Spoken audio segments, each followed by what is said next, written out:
Amanda era garçonete em uma lanchonete de beira de estrada e naquela noite sentia-se cansada em demasia, e sua cabeça doía a ponto de os analgésicos serem inúteis.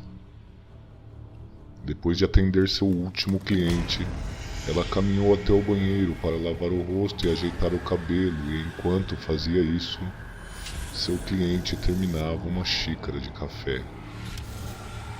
De volta para o salão, Amanda foi até a mesa para atender ao chamado do cliente. Era um homem que usava terno marrom e chapéu sobre os olhos. Com um gesto teatral, ele ergueu o chapéu para encarar a moça. Pois não, senhor. Mais café? Sim, menina. Desta vez, com mais açúcar.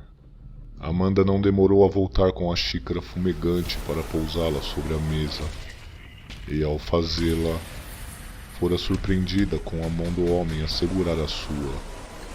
Assustada, ela recolheu sua mão de forma abrupta, discordando da ação. Sem dizer qualquer palavra, o homem se levantou com cautela, deixou uma quantia em dinheiro sobre a mesa e saiu ajeitando seu chapéu sobre os olhos. Amanda ficou parada por um tempo a segurar sua própria mão, incomodada com uma leve dormência que ficara depois que o homem a tocou.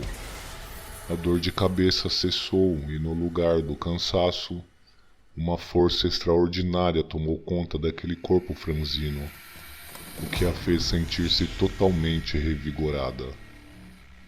Ao recolher a xícara sobre a mesa, não pôde controlar a força do ato, explodindo a mesma em cacos. Percebeu que seu dedo sangrava, então o levou à boca e chupou o sangue com uma sede demoníaca. Seus olhos ficaram opacos e sem foco. Seus cabelos estavam hirsutos e um calor incontrolável a fez rasgar o vestido.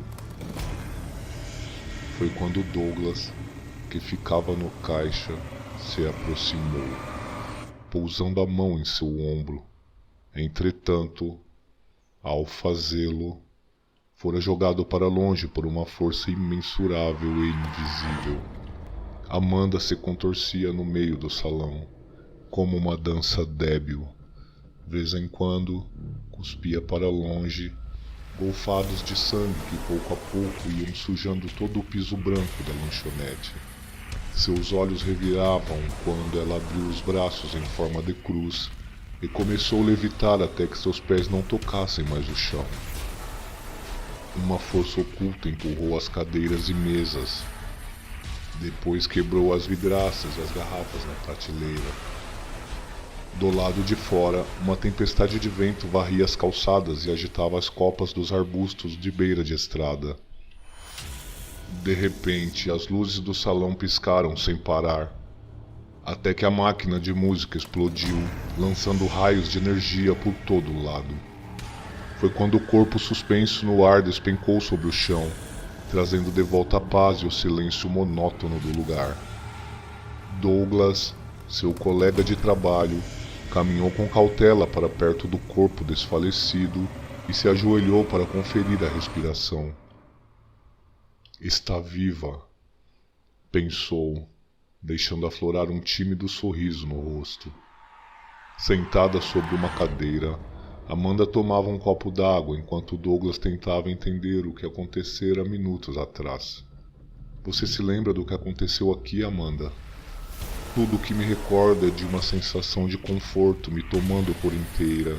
Depois disso, nada mais. Eu nunca vi nada parecido. Você chegou a flutuar, isso é incrível. Como assim, Douglas? Seus olhos reviravam e você cuspia sangue. Parecia estar possuída pelo diabo. É tudo muito confuso. Minha cabeça dói. Preciso ir para casa agora.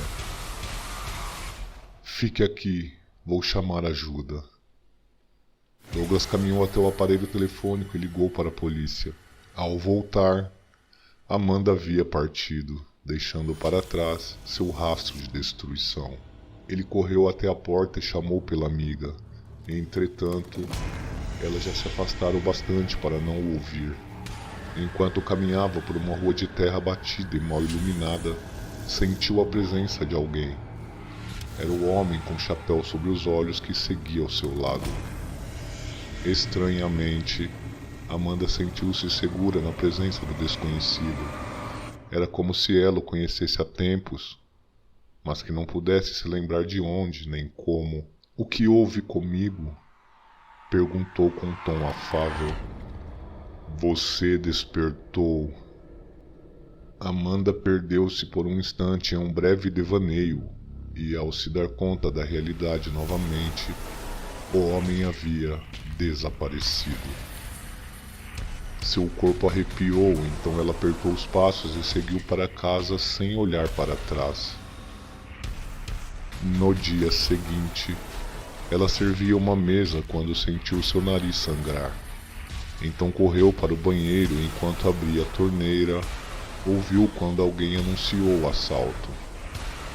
Seus olhos tornaram-se brasas e um sorriso sádico surgiu no espelho. Foi quando se recompôs ajeitando a gola do jaleco e partiu para o salão determinada a resolver a situação.